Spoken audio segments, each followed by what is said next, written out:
Typically, this organizational structure makes the SCM to directly report to the CFO, to the CFO's office. And I think you went further to say it has not been implemented as yet. Now, do you find this, does this accord with rationality? Shouldn't the SCM unit be a distinct unit? Is it not going to overburden the CFO when you integrate the SCM unit into their office, into the office of the CFO?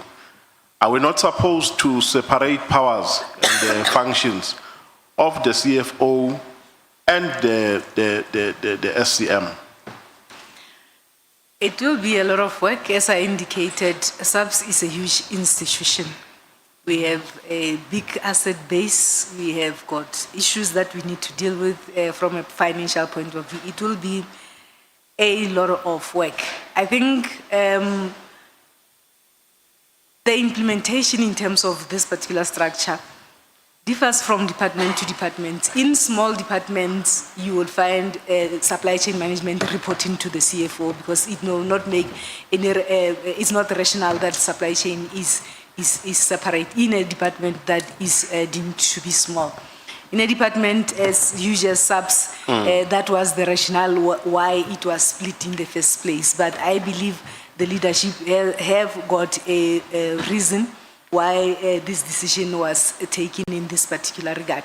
But it will be a lot of work. It will require all the hands on deck to ensure that we work together and we ensure that we uphold the law in terms of ensuring that people comply to supply chain prescriptions, but it will be a lot of work. Yeah, because my view, my honest view is that this is not an ideal mechanism. If anything, it will overburden the CFO. I'm asking that because this committee has a responsibility to make recommendations on policy reforms. So you can lobby us if you are saying, based on experience, this is not going to help the situation. If anything, it will exacerbate problems that are intrinsic in the operations of SAPS.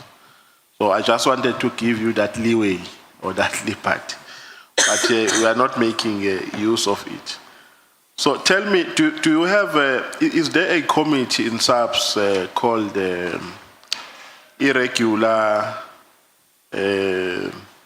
fruitless and wasteful expenditure committee? I'm responsible for the fruitless and wasteful expenditure register. I'm the custodian.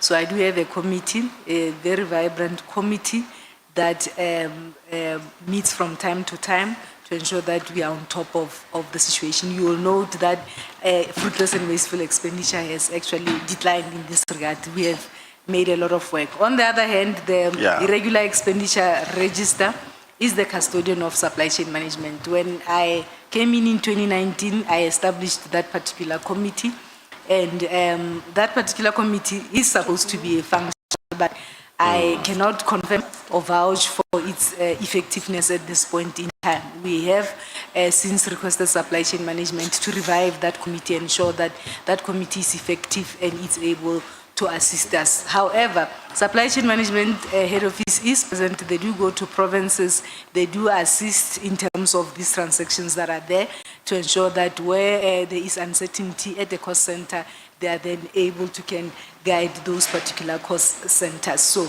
it was two different committees. We do have the fruitless and wasteful expenditure one that is within my space, and the irregular expenditure one that is within the supply chain management space. Yeah, no, thank you for that comprehensive report. You know what, the approach in this conversation that we're having is that I'm trying to test all the amendments which have been put before this committee in relation to matters which are financially, which relate to finance in SAPS.